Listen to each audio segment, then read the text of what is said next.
things going. So this is a Pools and Resources 2 session. And so we're going to have Masako Tominaga here with WHOI, and then we'll have Daryl Swenson with RCRV, and then hopefully we have the MarSSAM, Marine Sediment Sample Group. So we'll start with Masako with the potential field pool equipment. Yeah, thank you very much. Can you hear me okay, Lee, Brandy? Yes, I can. Yep, can hear you fine, and presentation's up. Awesome.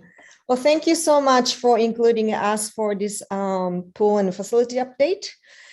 Hello, everybody. My name is Masako Tominaga. I'm a scientist here at Department of Geology and Geophysics of WHOI. I'll give you the PFPE activity updates today on behalf of these 6 main members of PFPE, and also Randy Haar, who has been a major long-term contributor in addressing numerous issues of BGM-3 meters in oceanographic community over the last 25 years. Probably many of you interacted or responded responses from Randy right after you kind of shoot an email, help us. So PFPE is funded by Jim Hollick's program at NSF. Thank you so much for your continuous support. Our working partner is currently National Geospatial Intelligence Agency, we call NGA. What does PFPE do under UNO's structure? We are the facility, currently a subset of WHOI Marine Ops SSG program, mainly to help operating gravimeters on board U.S. academic research fleet. Oops, next. So in addition to WHOI engineering and technical talents, we recently moving forward with some restructuring of the PFP management team. So as you know, Dan Fronari has been the driving force for many, many years for this endeavor. I would be humbly taking over his responsibility to oversee the program. Bear with me, I'm still on this quite steep learning curve, and I heavily rely on both Tom Lanigan and Steve Fortico here at WHOI. They are extremely talented mechanical and electrical engineers with many years of BGM-3 and the recent new gravimeter operation experiences. And then we have new member, Jasmine Zhu. She's a mid-career research associate here at WHOI. She's currently assessing the new gravimeter data pipeline and also help developing the new practice for our team. So a little bit new faces or old faces with a new role clarity. So we'll see you guys soon, hopefully in person. So next is that. So we know that many COVID challenges put all the academic research fleet operators, techs, and sailing science parties in challenging spots over probably last 20 months or so. And in this difficult time, with such a tremendous help and support from all of you and funding agencies, PFP could operate nominal 7 to 8 BGM-3 meters on these vessels listed here, as we have been doing so in the previous years, pre-COVID time. A highlight of the year is launching and start testing a new gravimeter. It's called the DGS meter. Those who sailed on the Thompson from Woods Hole to the Gulfport has seen this, as well as some of you on Armstrong. We have been funded through Jim's program to acquire 1 meter. And we also have into the 2022 season, 1 from NGA to test for a long period of operation, hopefully on one of the global vessel. So for the rest of the year into next year, we will continue shepherding the BGM-3 operation effort, including we would like to make sure that SICREAC meter will be calibrated. So we'll closely communicate with Ethan et al. Very soon to arrange that.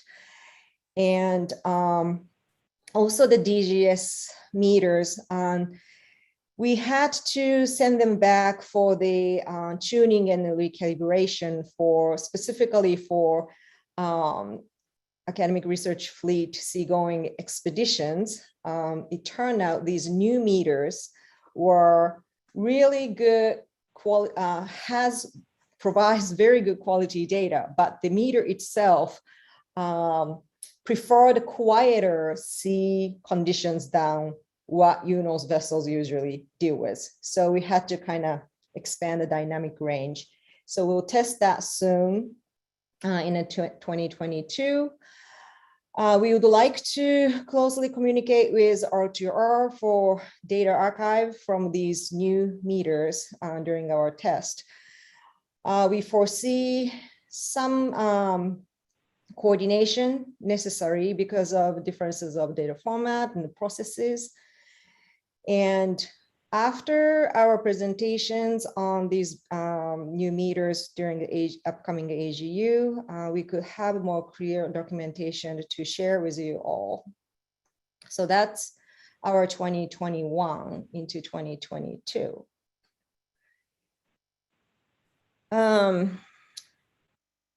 I decided to make this presentation a little bit different from that facility update last week in one of the UNO's annual meetings. So let me spend the next 5 minutes or so to re-emphasize why we care about the gravity data from UNO's vessels. We would like to think that PFPE and academic research fleet operators community shares a common mission, not only for science ideas and discoveries, but also to general public. So we all are here maximizing ship of opportunities to collect invaluable marine gravity data. Your underway and port calls are such opportunistic resource to collect marine gravity data. The accuracy and resolution of these shipboard gravity data possesses quite better resolution in both spatial wavelengths and then resolved gravity measurement compared to satellite-based measurements. However, it still does have scarcity and strong geographic biases in terms of coverage over the ocean basins. So the gravity data from your vessels are going to become a very important knowledge, and the collection of this knowledge will be our power to address many science problems, national security, resource and hazard management, etc., you can name it. And to achieve all this, the key is to make sure that the instrument is working. And that particular front, we have been working together. And PFPE cannot thank you all enough for the continuous support. We know particularly BGM-3 is such a vintage machine. It's a pain, and also pain to do the gravity tie when you want to focus on the mob right before setting sail, or at the end of the demo when you really want to get off the ship. But we really appreciate your extra, that 1 hour or 2 effort. And that data will become, in the near future or future years, our community asset. This is the only way to get this data. So thank you so much for all. And we, PFP, is not just sitting here, waiting for your emails. Getting into 2022 season very soon, we would love to communicate with you more frequently. partly because we would like to have a sort of a reunion with SSSG teams on various vessels after or tapering down this COVID situation. And also partly because we kind of recognize some of the new staff came into, were joining the SSSG teams. So we would like to start building our working relationship with you all. And also, we are very interested in working with upcoming RCRVs operators as well. So while we will be shepherding the new DGS system to be operable on academic research fleet after 2022 or toward the end of 2022, hopefully, we continue to ask you all to keep the BGM3 going. Thank you. And let us help you for that front to make it a little bit easier. So we here created, for example, refresher material for BGM3 operations. After this RVTEC meeting, we will be circulating, for example, this gravimeter checklist like seen here.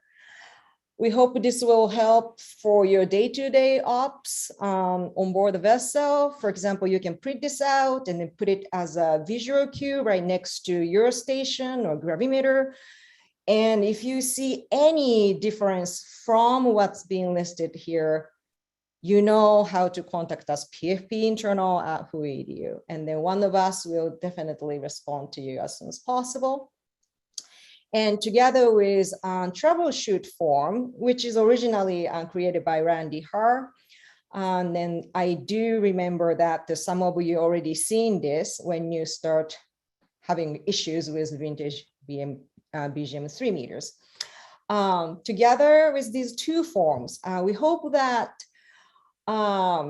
this will give you sort of effective foundation for your operations on board, and then kind of communication back to us if there is any problems, or of course, happy news are always better. So, hey, we've done these gravity ties. Do you like it? We will love it.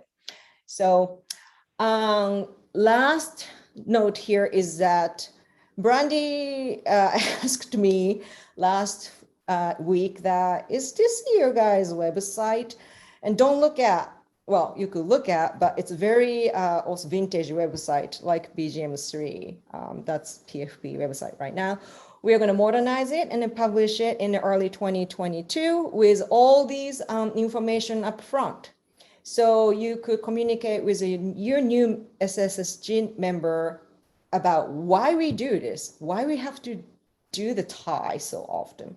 Hope these answers and responses are much more transparent to your effort. And thank you so much. That's it. Thank you very much, Masako. Thank you. Are there any questions? I don't see any in the chat, but does anyone have any questions? We could take those now. Thank you, Masako. Great. So we will continue with Daryl Swenson from Oregon State University presenting on the Regional Class Research Vessel project. All right. Thanks, Lee, and well done. You're doing a great flow of this whole thing. Thank you. All right, let's start this rolling. Everybody see that okay? All right, my name is Daryl Swenson. My current gig is the Transitions to Operations Coordinator for the RCRV program. What that entails is once these vessels are delivered, it is my responsibility with the RCRV program to outfit these vessels for scientific operations and then integrate and test all these systems and move them into full operations roughly a year after delivery. So I'm going to go ahead and start with the punchline here is our new schedule. We've had some things to overcome this last year that has caused some delays in the delivery of these vessels. This is just a draft schedule this time. We're still working with the contractual integration of this schedule with the shipyard, but we've gotten permission to post this so everybody gets an idea of when these vessels will now hopefully be delivered. And that also want to say on this is that the delivery dates, we have roughly a year after these delivery dates for vessel outfitting, transit to their home institutions, and then our operations science verification period.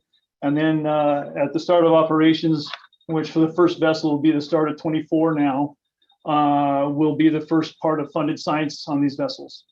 So that gives you an idea of where we're at in timing with the program. And now a few things that that's been going on. First, want to talk about our operating institutions. We've had a few things of updates for them. First off, for Oregon State, who will be operating the RV Tawny, the RV Oceanus will be deactivated at the end of this year. And I just want to say that I know Andrew is working on this, but they have some outstanding technicians on the vessel, and there will be opportunities, I assume, for them to work on other vessels through potential gap period, or work on the Tawny will happen for the OSU Marine Technician Group. So Andrew Woogan, who's the superintendent for the group, and I know is working on making sure that everybody is has a full work schedule. But I just want to put a plug in that to make sure that we keep our techs working. And there seems like there's plenty of work for techs, obviously. For OI2, which is the ECOC, but it's run by URI, they have a new vessel name. So RCRV 2 will be the RV Narragansett Dawn, which I hate to be the person who has to paint that on the vessel every year, but they did beat the Gilbert R. Mason just by a little bit. So, so the RCRV 2 will be Narragansett Dawn, and as they saw they're working on their new dock and should have plenty of time to have a beautiful new facility to tie that boat up when it gets there. For our OI3, the Gulf Caribbean Oceanographic Consortium, led by University of Southern Mississippi and LumCon, things are they got a little beat up, and I'll talk about that a little later in the slides. But obviously, Hurricane Ida hit down there, and they've been doing an outstanding job of keeping their current vessels out working. But that was probably their biggest thing going on this last year, was the hurricane hitting, especially down in LumCon. So for us, challenges for 2021. The first started off of the year was they sold the shipyard. So we have a new owner, which is Bollinger Shipyard, which sounded better than Bollinger Shipyard Homa because the acronym comes out better. But it was challenging to go through the process of transferring everything over of an active build from one shipyard to another. But we are very confident in Bollinger. They're the largest privately owned yard in the country. They have a long working with government projects and a lot of the overhead that is involved with that. And we think we're very optimistic with Bollinger now managing the shipyard. It is staying at the same facility in Homa for the most part. I'll talk about that a little bit later. But I got to learn a whole bunch of new lawyer terms through all this that I didn't really ever want to learn, but had to with the process. But they are now owner of the shipyard and of our contract, and are very diligently working to get these vessels finished. Second challenge was Hurricane Ida. None of my challenges are really in full order here, but this is a NOAA overview of the shipyard the next morning after Ida hit. It sustained a good hit. I mean, it was Homa was basically the ground zero for the hurricane destructions. The area around Homa took some significant infrastructure damage. They are still working on assessing, what that means for everything to do with the RCRV program. But the holes and everything that were built in there have no damage. They were well covered, and ships, they should handle a little weather, even if they're not fully put together. but there is a lot of support equipment that needs to be installed in the vessels, and a lot of the storage areas for that support equipment, as you can see in the bottom here, were destroyed in the hurricane. And they're currently sifting through all of that stuff with the vendors and the shipyard, and they're optimistic that a lot of the items are in good shape and have no issues. And then what we do have those options of items that have not been received yet for V2 and V3 can be utilized for V1, where insurance can be used for replacement of things that might be damaged. But it's really too early to tell how much damage there is to those items. They're slowly sifting and unpacking on there as quickly as they can. The first big item was to just be able to get to the yard because of the substantial infrastructure damage that happened down in that area. So here are some of the examples. This is just the surrounding communities. This is downtown Houma. It got hit to that area very hard. And I know that you've probably seen a lot of this in the news, but it leaves the news cycle quickly. And some of the recovery efforts are slow and take a long time to get everything back up in the rest. And Joe and then Lumcon and some of the techs that are working down there, I'm sure that if you've talked to in the community, are doing an outstanding job of getting things going with not much infrastructure. A lot of people working through various cell phones and different things, and that goes with our program. But we have been impressed with Bollinger's response to this. They have invested a lot in the community. They've invested a lot in the into the infrastructure around the area to try to make sure that their people are taken care of, or the communities are taken care of, because they know that was what supports the workforce for the shipyard. So it has been a trying time down there for the shipyard, and yeah, we're helping out everywhere we can with it, but it's tough for our people down there.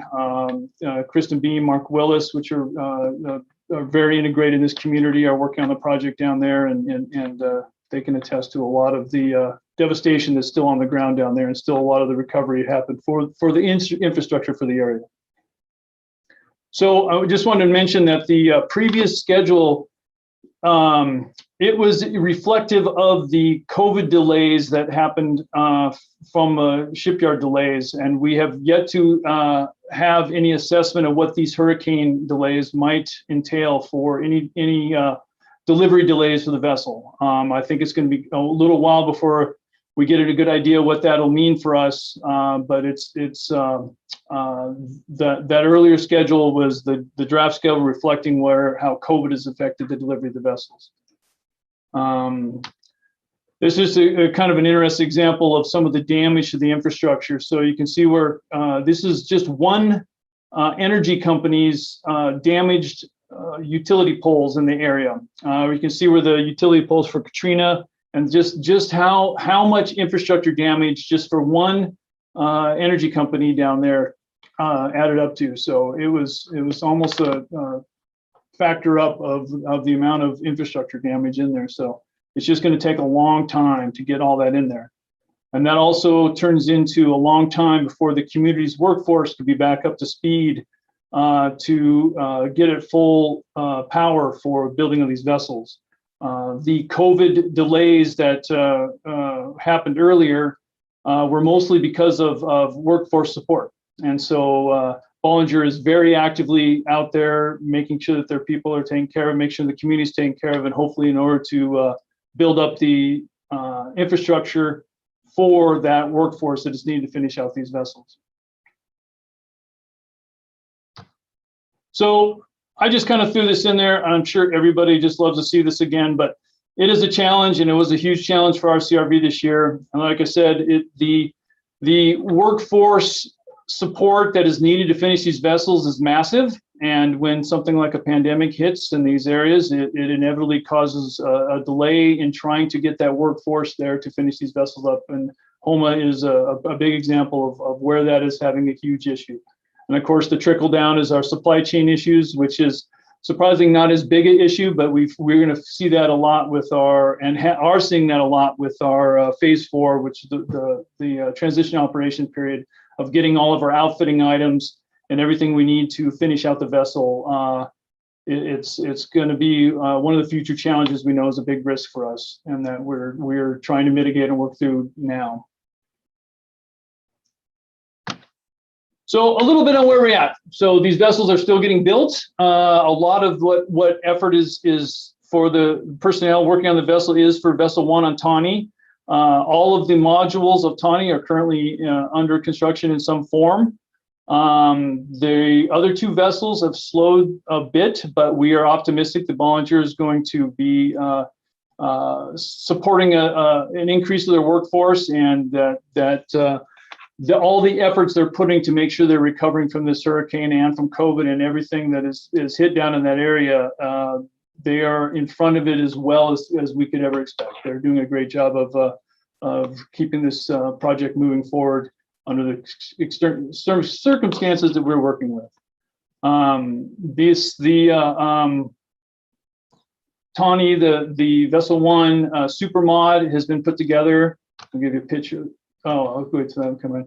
Super mod has been put together, and they're working a lot of the internal items of that module. The other thing that Bollinger is doing a lot of is, and especially after the hurricane, is they're doing a huge investment in the infrastructure of the yard itself, which will increase and improve the speed of the build of the vessel. This is you saw those on the earlier aerial of the bottom big top. Well, this is the new one they've already put up. They've fortified it with containers around for the foundation of it. And this is where a lot of now RCRV stuff is getting stored in. So they had a long-term plan. I mean, they had just gained the shipyard, you know, when Ida hit here. So they had already looked for a long-term plan to take care of a lot of the upgrades that were needed for the drainage and flood protection. And they're now doing, if not done with most of those upgrades now. They've done a rapid rapid push to make sure that any other items, the weather items that come in there, that they're already prepared for.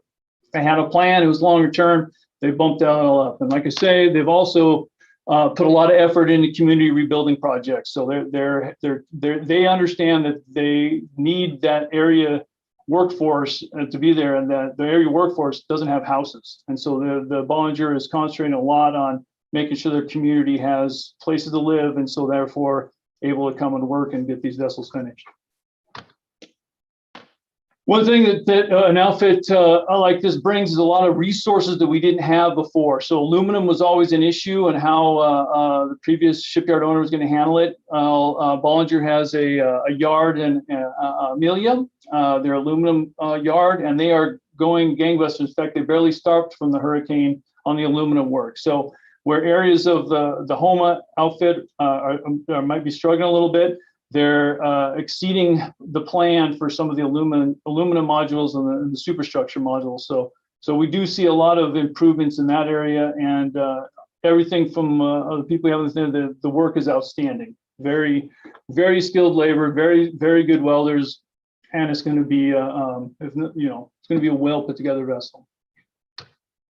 So this is that supermod. Whoops. This was actually prior to the hurricane, as they were bringing a supermod out for painting.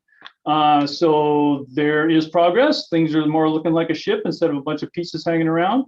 So, and of course, the amount of things that are going inside this vessel is crazy.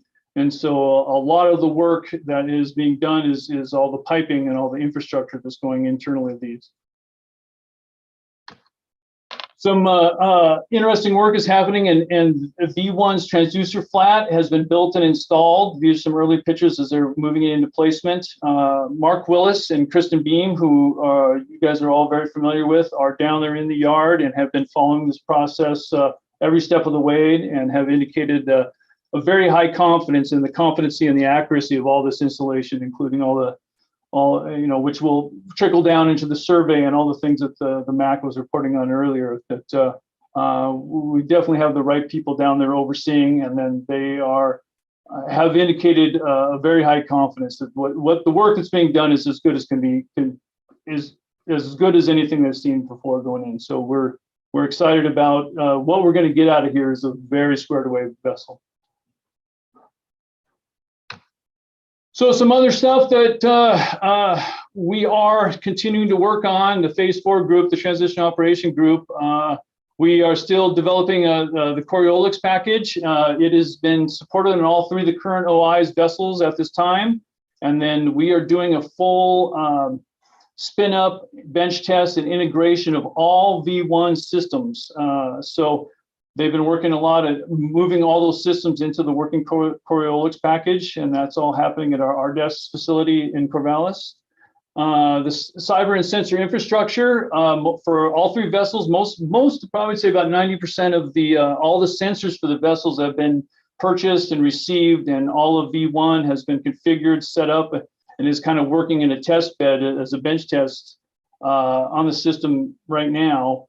And that includes also the cyber infrastructure. Most of the primary cyber infrastructure for V1 has been purchased and is set up and working, and they're basically we're putting a full bench test of the entire vessel together to get all data from source to down to repositories, all working together before we get it all set up onto the vessel. So, and this will include that we'll have everything built up, tested.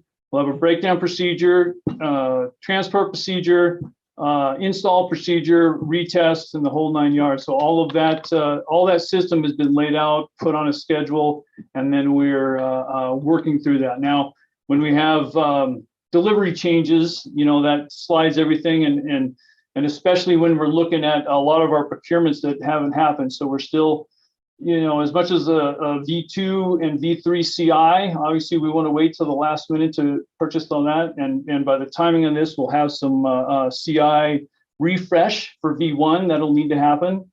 And so a lot of what our original plan was for the infrastructure and the outfitting, we've had to look at each one of these potential delays and make sure that we buy the stuff that makes sense to buy now, that we can store it. Make sure the stuff that is potentially got a life cycle, that we identify when the proper time to buy that is. And now with our supply chain issues, it's getting rather interesting on when or if we'll be able to get some of the stuff. So other big things we've been working on is we have a whole bunch of large RFP processes. We've gone through one process with our accommodation vans. Each vessel will be getting its own accommodation van. We'll be also redoing that RFP for many reasons. Right now we currently have our piston core deployment and recovery system. This will be our jumbo piston core handling system. Its RFP is out on the streets right now, and we'll be working into the first of the year with that RFP. We've had a successful RFP system for the computerized management system that'll be used for the vessels. So we've been working with that company on getting everything that is going to be built with the vessels integrated and built into the CMMS, and then we'll be testing and integrating that with kind of a group management of all these vessels, so that we have from the ground up of everything that's going to be put in, that we have it all in a good database and a management system that we can long-term manage the vessels. We've also been receiving a lot of the vessel spares, and so that has been getting those integrated in the CMMS storage and ready for long-term. We have a lot of things that are 1 for 3s, 2 for 3s that are coming to our Corvallis RDES facility, and that we're organizing and getting ready for long-term operations. We are continuing with a lot of collaborations with UNOL's ARF working groups. We meet regularly with R2R. We've been working with MFP to integrate a lot of the inventory items that would not be covered under CMMS with them. We work with the Interspace Center they're helping us a lot with going through the requirements for telepresence and making sure that we have what's going to be for not what we had planned when we first did these vessels years ago, but what's going to be planned now and needed for a telepresence system on this vessel. So we're looking to make sure that we've done refreshes and have everything that is pertinent to what and how we operate the vessels nowadays. Katie's been working a lot with the best practices group, and she was going to do some presentations on that later for our RVTEC. And CICS, the Cyber Infrastructure and Cybersecurity group, Chris Ramzos has been well involved, and we're making sure that hopefully tied in with all of the current operations fleet and the direction things are going. So we don't have systems that are antiquated once these vessels come online, and that we've made sure that we've done refreshes and have integrated the current systems and operating models that the fleet is using. So that is about all I have for updates. Do you want to do questions, Lee, or anything else? I'd be happy Yeah, to. we take if there's any immediate questions, we could take them. We also have the community. So any presenters, so if you could check in the community tab to see if there's questions about your presentation as you go forward. I don't see any questions in the chat right this second. I don't see any hands raised, but thank you very much for the updates and the presentation. It's a lot of work going on. Well, we're doing something. All right. Thanks, Yep. Lee. Yep. So next up, we have Paul Walczak from MarSSAM. Paul, do you have your presentation to share?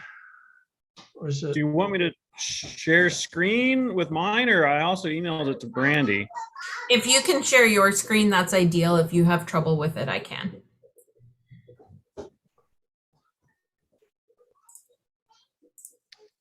Can everybody see it? Yeah, we Looks can see it perfect. and we can hear you looking good. And you can hear me? Yep, we can hear you. And so I guess I'll start by introducing myself. My name's Paul Walczak. I'm with MarSSAM from Oregon State. We're the Marine Sediment Sampling Facility. And we, for those of you that don't know, support all UNOLS ships, everybody. Obviously, COVID, supply chain, all that stuff has been affecting us also. Seems like we spent a lot of time this year thinking about maybe if we're going to do things or not. And 2021 has really been an interesting year for me. I've been teching 15 years, and when I started, you know, it was basically like you go to Melville, you go to Ravel, you go to Nor, Atlantis, and we had everything set up for those ships. And it was just like you go there, you bolt it down, and things more or less work, and you just knew how it was set up. And so now Melville, Nor going away, everything's sort of transitioning. We've actually been a lot of the names of these 2021 shipboard activities that we supported this year. I've never been on Pelican. Shikuliak, very little. Sir is the Point Sir. I personally had never been on Endeavor, which is actually the sister of Oceanus and Wakoma, but so I managed to sail on all three now. Savannah. So these are all new ships, and so it actually takes a lot longer for me to think about and visualize how we may or may not do like a piston coring trip on Endeavor. So this is a list of what we supported this year and what we're kind of coming up to support. The Endeavor trip was really kind of an interesting one. We did piston coring, large diameter gravity coring, and multi-coring on that one. It was a really long onload for us because we'd never really done that trip on that particular boat. Everybody there was really excellent and patient with me. The Pelican, I'm actually going down to Pelican tomorrow. So we're gonna actually do a very similar trip to our Endeavor trip now on Pelican. And PIs, they want to go piston coring. And when you go piston coring, we send about 2 semi-trucks of equipment to support our piston coring work. So you think about 2 53-foot trucks going on to Endeavor, and then you think about 2 53-foot trucks going to Pelican. You know, obviously you have to make compromises, but it will be interesting. And we are here to support science. We'll make it work. It just, for us, it takes time, and good deck diagrams are helpful. So we also have in 2022 coming up something very interesting. Some of you may have heard about this. we are going on the Armstrong in January of, well, not January of 2022, but we're starting all the work to support an Armstrong coring cruise in the Puerto Rico Trench. Water depth there is going to be over 8,000 meters on some of these green sites are what we want to do. So that should be very interesting. This would not be possible with the 9/16" trawl wire. We are going to be using the HICO and the system that was developed by Jim Broda for the Armstrong with some modifications. So this is, this is going to be a really interesting trip. And I am trying to figure out how I can watch it from the beach there under the palm tree with binoculars. It's actually really close to land. So kind of exciting because, yeah, I've never cored in that kind of water depths before. So this is a better picture of where we're going. It is the deepest point in the Atlantic Ocean. People took cores there back in like the 60s, gravity cores. We're having a hard time getting a good look at the metadata. So if you think about the 1960s, that was 60 years ago. So this also comes into all this discussion we're talking about data management. If I knew more about what they did back then, it would be helpful to me now. I call it the astronaut piston coring system, and I call them the astronaut ships. Same system could work on the Sally Ride. Here's some photos of the system. This is off of the fantail through the A-frame for those of you that are not familiar with those ships. The center two photos show the deployment position and recovery position, which is on the starboard quarter. The core gets rotated up along the starboard side of the ship, so you get a longer core length possible that way. Then it gets picked on that big red sling and swung around into the A-frame stern. That's actually Tom Lanigan there, standing there in the shorts. And then it gets placed in the bucket and rigged with its triggering mechanism. And the picture on the far right is a recovered core on that ship. So basically, we're going to try and do this. We're going to try and use a trigger arm because at that sort of water depths and everything like that, we're just really not sure how the acoustic release, which is the original release system for this core, would work. I'm actually buying one, that upper picture there in the upper right from this OSO company. They've been making trigger arms for industry for some time now. So they have an off-the-shelf solution which works with their cores, which basically just has to hook into a big link and drops the core. So they've already gone through this gyration. I did not feel like I needed to reinvent that wheel. So hopefully we can just adapt that to our system and make that work. So that's going to come up for us. And my computer is not moving slides. Try that button. Oh yeah. So what's interesting is JAMSTEC, which is the Japanese, I can't remember what the acronym is, Research Marine Science Institute or something like that. They recently dug the deepest ocean hole in history. This is a little bit of a misleading article because they did neither dig nor drill. They took a piston core in 8,000 meters of water. So we are trying to break that record with the Armstrong. See those nice strong arms?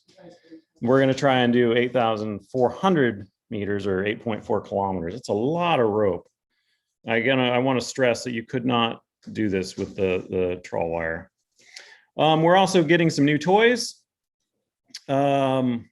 We this year have purchased some Ocean Instruments Vibracores, RIC 4000 and RIC 5500. The 4000 is a standalone Vibracore, so it is battery powered with some deep sea power and light type batteries. And it's a hydraulic system, which I believe can go to about 3,000 500 meters. So you can take a pretty deep vibrocore. We've got some PIs that are really excited about this system. We also have this RIC 5500, which is a powered one. So you could do that with the old fashioned sort of hand tend. You could also hook it up to a ship 680 or something like that if you wanted to. Again, the science seems to be really excited about these. We also have resurrected this old Lumcon vibrocoring system, which is, the thing is huge. It's for really heavy hitting, would be a really good thing for sand. So if you guys have PIs that are looking for this sort of thing, and I also want to stress that we have some sort of Rossfelder experience. We don't actually have one on our inventory, but we've used it a few times. And we have, we've drawn up a lot of parts. We've had to make cables in-house, and we're hearing through the grapevine that Rossfelder is not being super good about support right now. Like they might not even exist anymore. So we've got the ability to basically remake a Rossfelder if that, you know, as technicians, that comes to your direction, like, oh man, I got this Rossfelder, I really want to fix it. Send them our way. We've probably already fixed it, and we have the drawings and all that sort of thing. So I also want to mention right now, while I'm talking about that, we have been sort of working with a lot of multi-cores recently. I'm trying to figure out why multi-cores break. It seems like that's my continuous job, is to try and figure out why multi-cores break. And I'm trying to get as many of the multi-cores in the fleet to be similar to ours. So if you guys have problems, it's easier for you to come to me and be like, oh, well, it's this piece or that piece or the other piece that's not working well. So if you're having older aging multi-cores, let us know, and you know, we're here to help you guys make those things work, and happy to see those things, because they are really a very, very, very good tool. So, oh yeah, and I actually did one of these what the blank Wednesday talks on multi-coring. And right after I gave that talk, I went out on a cruise with the multi-core and ran into some brand new problems. Like, why won't the multi-core trip? Had a whole bunch of not tripping multi-cores, really frustrating. And so the next thing we're really going to try and get for the scientific community that we support is this WHOI Seagoing CT Scanner. As it says, it allows for shipboard evaluations of sedimentary structure, and it gives us this real-time confirmation that what you are getting is what you want to get. And believe it or not, a lot of people that we work with in the marine geology community, like, it's not as simple as just picking a point on the map and going there and getting what you need. You know, you have to go out, you have to do some survey, look at the bottom, get a sample, check to make sure the sample's the right thing, you know, and the seafloor bottom is not all the same, you know, and it can really change quickly in some places. So they really like to have this real-time confirmation. It's super good for science. You can see in the middle of the thing on the left is a core that has been split, and what you're seeing is a sample of mud. On the right is a CT scan, and so you can see how much more you can see by looking at the CT scan. And about halfway up, there's actually an erosive environment, which you would never. It's a little V-shaped dip in the core, which you can't even tell by looking at the just split core. And we're going to try and get a system, if we can, that will fit in our current MST van. So one 20-foot van will have the current core logger and a CT scanner, which would be really cool. Just really, really opens a lot of powerful real-time processing for the science party at sea. And again, this is something that the science really likes, and so we're kind of excited that this stuff is becoming portable enough that we could actually do this. As far as training and outreach, we have a coring PI training scheduled aboard RV Revel in August of 2022.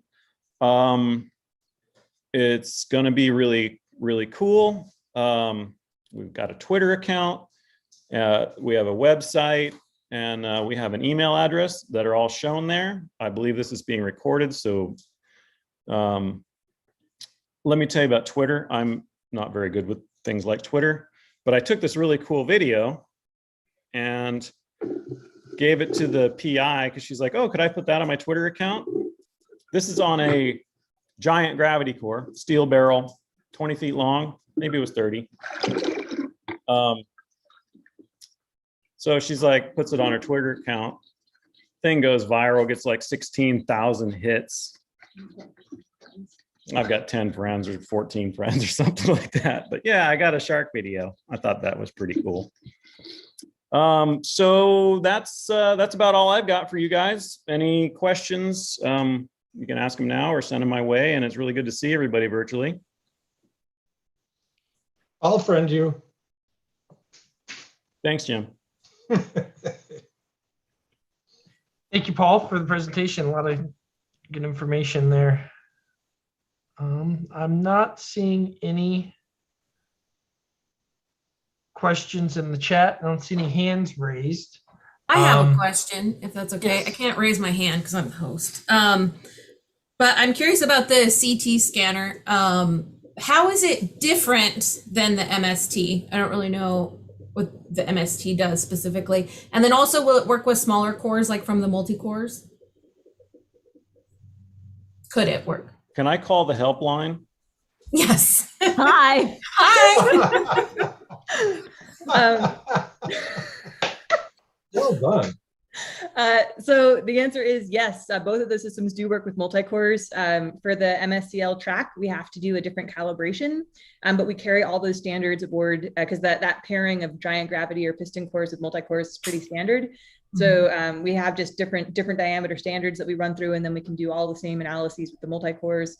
And the question on whether or not we'll be able to do CT scans of the multi-cores if we get that instrument, definitely we can. One of the things that we're looking at is the possibility of getting, can I go back? I can, look at this. So on the right here, can people see my mouse? Yes. Yep, we can see All it. right. So this thing here, this is actually a vertical CT scanner. So it can scan core sections vertically up to 150 centimeters long, which is the standard length that we cut them to shipboard because it's easier to handle, to ship. All of our systems for logging and analyzing these things are basically set to that length. So that's just kind of our standard. So it could vertically analyze up to 150 centimeter core sections. But the exciting thing for multi-cores, you can see I'm excited about this, is that you can get biological structures in situ with the water on top. So like these infaunal organisms that are impacting bottom water sediment chemical exchanges, impacting our understanding of the nutrient budgets of the ocean, and carbon cycling and carbon burial, like all of these important processes that we core and then promptly destroy when we drain the surface waters off and cap them and send them back to shore. If we get this CT scanner and they can fit it into the same van as the MSCL system, we can have our cake and eat it too, get our jumbo piston cores scanned, but also make this available to the biological oceanographic community for those types of studies, which would be super slick. That is really slick. That's going to be a fascinating proposal. And for those of you that have ever tried to recover a gravity core while keeping it vertical, that's why you have to do it, because you lose all of that structure when you tip it on that very important surface water interface. Yeah, if you tip it before you have a cap on it, it's all that soft stuff just gets remixed and it's gone. But even if you keep it vertical and cap it and send it home, all of those infaunal structures from the bioturbators, again, that are so important for those bottom water sediment chemical exchanges, those structures collapse. So being able to get these structures with the water still in the multi-core tube, it would be, from a science perspective, pretty exciting. And this is the kind of value added thing that we're trying to support with MarSSAM, not just get the mud up, but facilitate those critical first measurements that the community needs to be able to get the most out of the cores. And it's inexpensive, right? It's cheap as chips. It'd be like taking us out for lunch, all of us. No problem. I'd like to go out for that lunch. On top of Mount Everest. Anything else?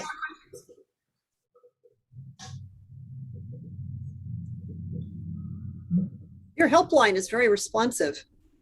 Yeah, it's good. Service huh? with a smile. I did want to say thank you for participating in the What Went Wrong Wednesdays. We got really good feedback from it, and I think the presentation is going to be made available when you greenlight it for us, so that folks can see it. And I think we're the tech training committee, which will be presenting Thursday morning, is planning some more on other topics. So I hope folks can join us. Thank you for that. It's something we really want to emphasize is that even if you have light cores on your inventory, that's great. It's wonderful that we have a distribution of multi-core systems and light gravity core systems and Rossfelder systems around the country. It reduces our shipping budgets for NSF. But if you have questions around coring and we can help you, like, we're glad to do that. So this is a resource you can lean on. Call Paul. If he answers his phone, he's very useful. At this point, we basically have That's a big brought- if. I find Yeah. texts are much more responsive. Yeah, we have a full CAD model of the multi-core, so it's really easy for us with these days of, hit the button, print it on the, CNC mill. It's pretty easy for us to get parts made. That's awesome. Yep, that's great information. Thank you very much. So just Brandy from here, I guess the poster sessions. Yeah, if we don't have any more questions, we had scheduled some poster sessions. If folks wanted to do live presentations of their posters, there are none scheduled today, but I would encourage you to take the opportunity to browse the posters and check out our MacGyver entries. I'm going to try and send a survey, hopefully Friday, for our attendees to vote on their favorite MacGyver submission. Tomorrow, McGregor is going to do a live presentation. And on Thursday, Rebecca is going to do one as well, I think, about transmissometer best practices. So if you get the opportunity to check those out, that would be wonderful. And otherwise, I think we'll see you guys tomorrow morning. Great. Thank you very much, Brandy. And Great, thanks. thank everyone for Bye attending. for now. Ciao for now.